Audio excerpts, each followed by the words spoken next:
ખબર છે, આપણી આસપાસ જ એક એવી દુનિયા છે જે આપણે જોઈ નથી શકતા, પણ એના વગર જીવનની કલ્પના પણ ન કરી શકાય. આજે આપણે એ જ દુનિયાના એક નાના પણ અત્યંત શક્તિશાળી હીરોની વાત કરવાના છીએ, પરાગરજ.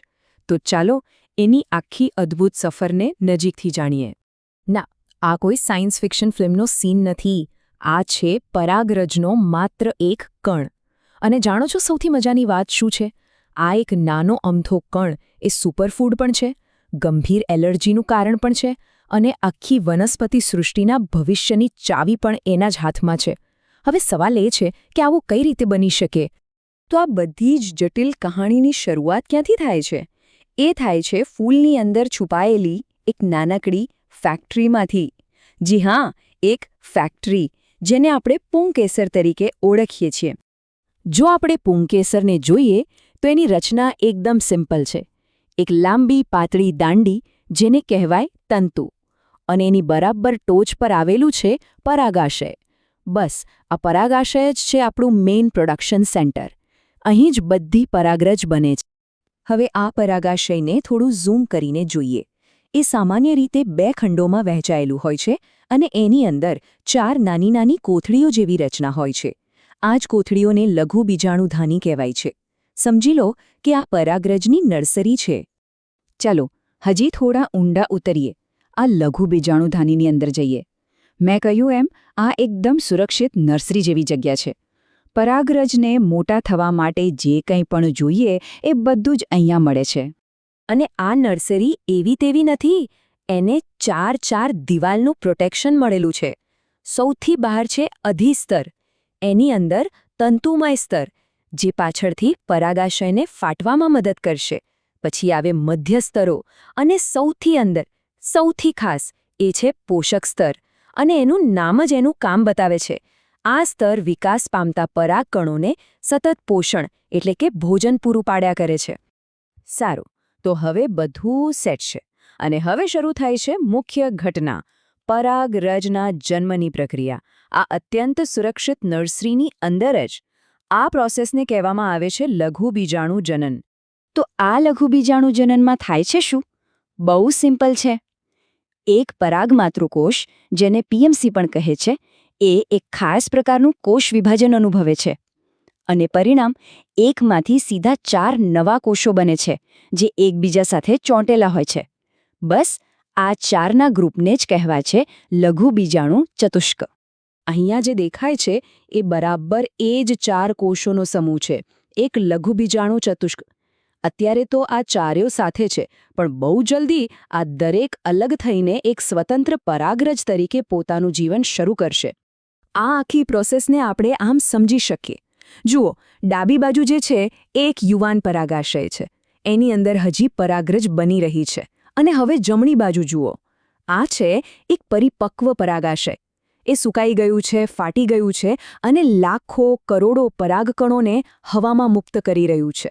શું અદ્ભુત એન્જિનિયરિંગ છે પ્રકૃતિનું, નહીં? તો હવે લાખો પરાગકણો હવામાં છે. પણ સવાલ તો એ જ છે કે આટલા નાના સૂક્ષ્મ કણમાં એવું તો શું ખાસ છે?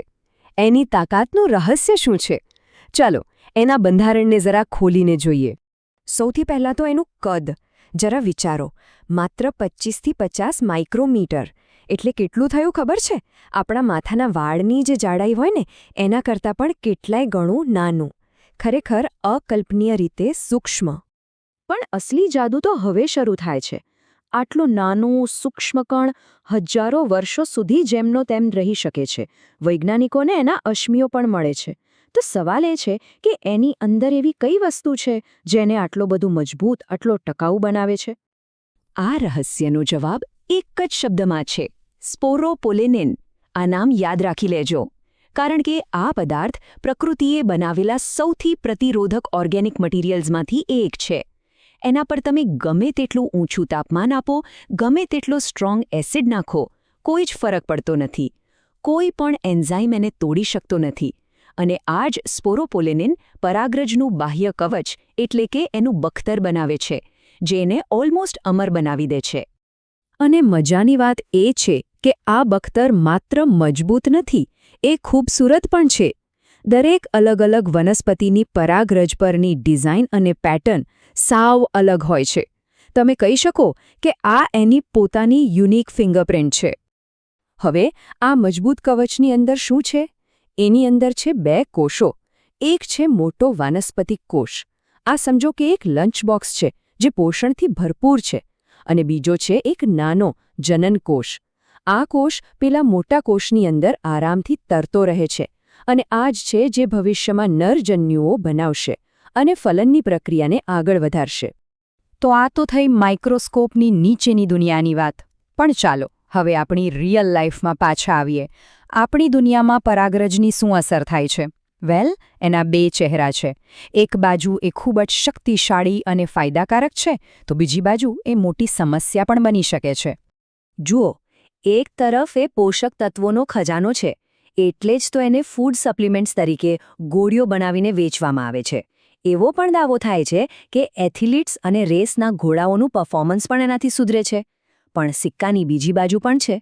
પાર્થિનિયમ જેવા છોડની પરાગરજ લાખો લોકો માટે ગંભીર એલર્જી, અસ્થમા જેવી બીમારીઓનું કારણ બને છે. અને હા, ખેડૂતો માટે તો પરાગરજ જીવંત રહે એ જ સૌથી મોટી વાત છે, કારણ કે એના વગર પાક જ ન ઉગે. અને આ વાત ખાલી કહેવા પૂરતી નથી. માર્કેટમાં જાઓ તો મધમાખીઓએ ભેગી કરેલી પરાગની ગોળીઓથી લઈને મોંઘી ક્રીમ સુધી બધી જ પ્રોડક્ટ્સમાં એના હેલ્થ બેનિફિટ્સનો ભરપૂર ઉપયોગ થાય છે.